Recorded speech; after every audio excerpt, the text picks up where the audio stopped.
Hi, it's Katrina. Number 10. Mount Hekla.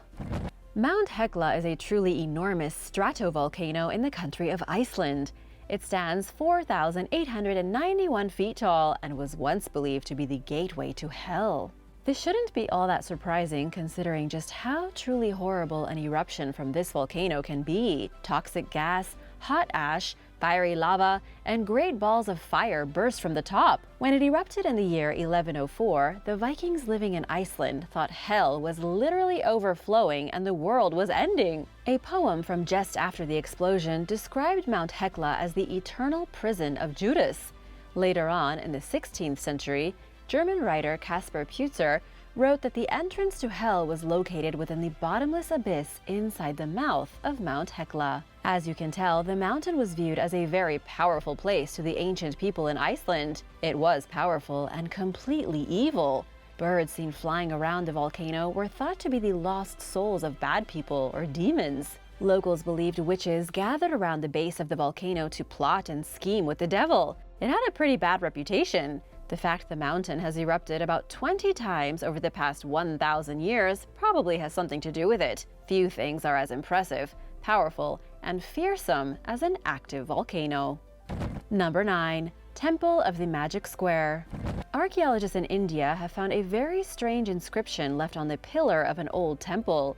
It's been described as a magic square puzzle, a Sudoku-like numbers game. Any Sudoku fans out there? When the numbers on the square are added in any direction, they always equal 15. That's the number that happens to be associated with the deity of the temple. The discovery was made while researchers were trying to repair the pillars of the 13th century structure in Palani. It was once used for public rituals, but is now abandoned and close to falling over. The inscription had been hidden under coatings of limestone, written hundreds of years after the temple was first built. Researchers think it was probably put on the temple pillar in the 17th century. The numbers almost definitely have something to do with the Hindu god of war, Lord Muruga. In Hindu mythology, every god has a number. Lord Muruga's number is 15. It's believed that during ancient festivals, the magic square was used as a kind of parlor trick for attendees. No matter which way they added the numbers in the grids, they always came up with 15. It wasn't the temple itself that had any real power, but the use of numbers that would have really wowed everyone. It was tricks like this that made praying at temples a much more immersive and believable experience in ancient times. Do you like playing number games? Let me know in the comments below. Number 8. Old New Synagogue. You've undoubtedly heard the term golem somewhere during your life. A golem is usually a large creature in a fantasy world built from solid stone. But the real golem got its start in Jewish folklore. It was a supernatural beast that plagued the alleyways and dark recesses of the Jewish ghetto in Prague. It came from a place called the Old New Synagogue, which dates back to the later part of the 13th century. It was once the main house of worship for the Jewish community in Prague. Even today, it's one of the oldest and most notorious Gothic buildings in the city. The synagogue is also a place of great power. It was in this very building where Rabbi Lowe, if the stories are to be believed, created the golem. Legend has it Rabbi Lowe was trying to keep the Jewish people of the city safe during the reign of some pretty mean and unpredictable rulers living in the castle. He used the 4 main natural elements as raw power to mold the golem out of a block of mud. The rabbi then brought the golem to life by placing a shem, a clay tablet inscribed with the name of God, into its mouth. The golem did its job protecting the Jews of Prague until the rabbi made a mistake. He forgot to deactivate his creation on the Sabbath, and the golem went wild and stormed through the city, destroying everything. And while none of this probably happened, the Old New Synagogue is still considered a place of great power in Prague. And yes, Rabbi Lowe was a real historical figure. He was a Jewish scholar and is currently buried in Prague's Old Jewish Cemetery. Number 7. Fengdu Ghost City. In Chinese, Fengdu translates roughly to the city of ghosts. This mysterious place can be found at the northern part of the Yangtze River and is the hub of all things paranormal and spooky in Chinese culture. The city of Fengdu dates back about 2,000 years to around 200 BC, when the Han Dynasty was still in power. Legend has it that 2 military officials, one named Yin and one named Wang, abandoned their posts and ran away. They put down the first building blocks of the city, and it grew and prospered from there. But the truth is that not much is known about the city's early history.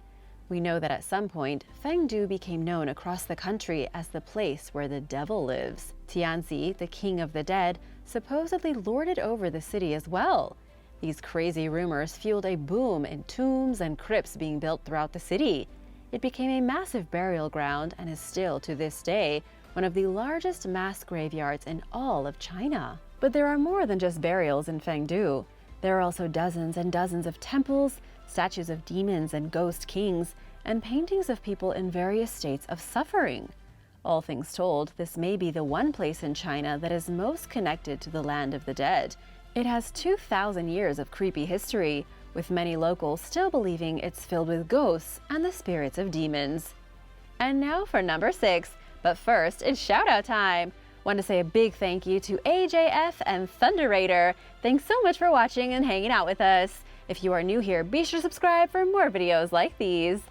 Number 6. The Fertility Temple. The sacred Chimi Lakang Monastery in Bhutan is associated with more than just the general Buddhist principles of serenity and peace.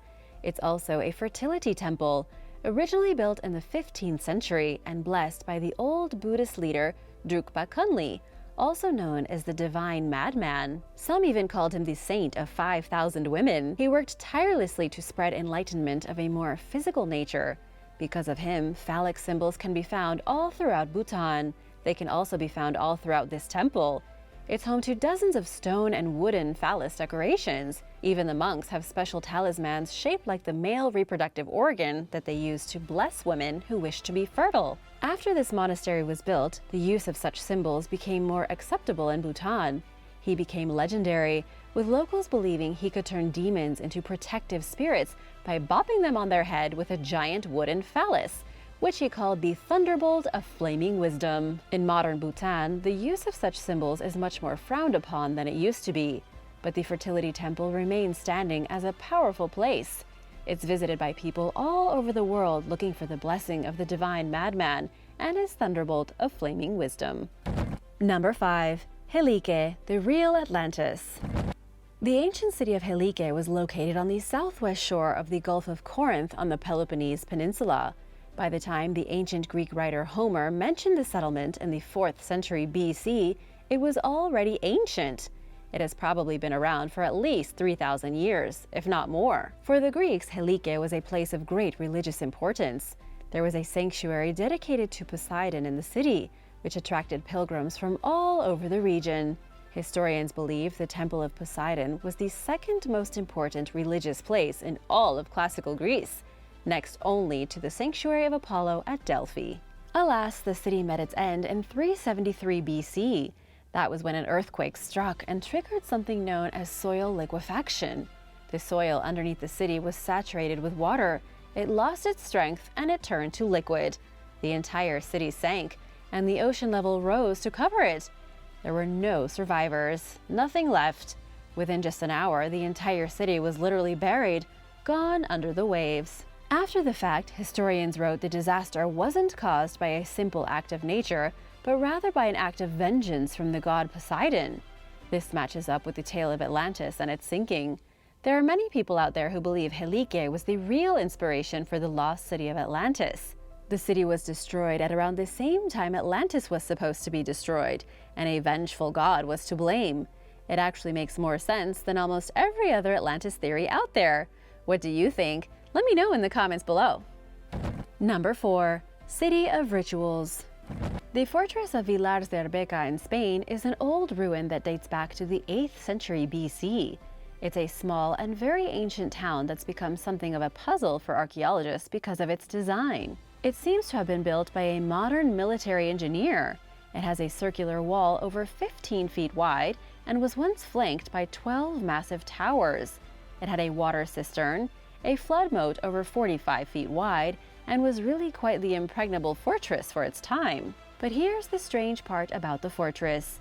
The inhabitants built imposing towers, strong walls, and roads leading from building to building, but they also had a strange obsession with rituals.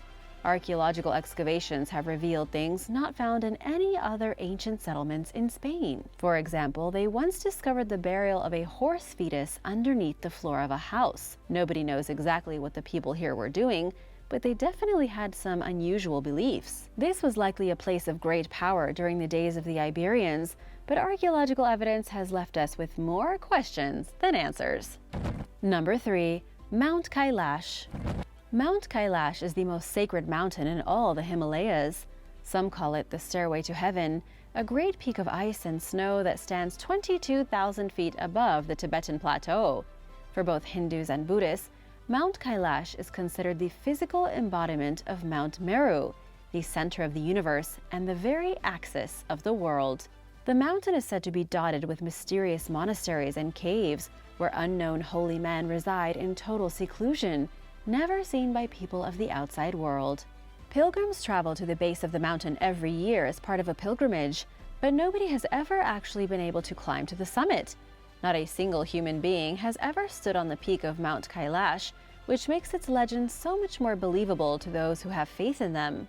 Reaching the peak is considered a forbidden act among Hindus because they still believe divine entities live at its top. If a Hindu were to reach the peak of the mountain, they would be trespassing on holy ground, disturbing the divine energy that rests there. In Tibetan mythology, there was only one person who ever reached the top. He was a monk by the name of Milarepa, but when he returned to the folks at the bottom, he warned everyone to never go up to the peak or they would bother God. Finally, it's said that as you get nearer and nearer to the top of the mountain, you begin aging faster. Even tourists who venture to the base of the mountain claim that their hair and fingernails begin growing at an extraordinary rate. Number 2. The Hill of Ward. Ireland's Hill of Ward was once considered a place of great and terrible power. Irish archaeologists recently digging on the hill, what is today a literal hill of dirt and grass, discovered evidence of burning. They found proof dating back to the year 500 that there were significant fires lit on top of this hill. This has led them to speculate that the Hill of Ward may have been the place where the very first Halloween bonfire was lit. There have been all kinds of places in Ireland credited with being the original site of Halloween. The ancient festival of Samhain, where Halloween comes from, was celebrated everywhere on the island, so this isn't really a huge surprise. The truth is that nobody knows where the very first Halloween bonfire was lit, but we do know the Hill of Ward was one of the main places for the celebration. On October 31st, as the sun set over Ireland, Druids built great fires on the hill. They believed the veil between our world and the land of the dead was at its thinnest at that time. Sure, October 31st also marks the end of the harvest season, but on the Hill of Ward, it was a time when people believed they could reach through the veil and into the realm of spirits. Number 1. The Elves of Iceland. In Iceland, there is still an unusually large group of people who believe elves are real. They call the elves Huldufolk, or the hidden people. It's believed that in the great lava fields north of Reykjavik, the supernatural forces of the old world are still alive and thriving.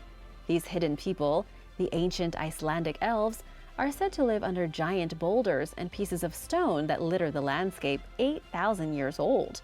The terrain is barren, it's plagued by howling winds and the occasional fiery eruption.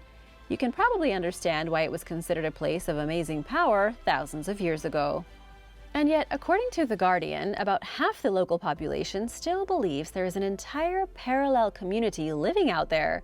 Just beyond the last suburbs of the Icelandic capital, there is, according to about 50% of Icelanders, a mirror world of elves, dwarves, and even ghosts. Some people even claim to be able to see them.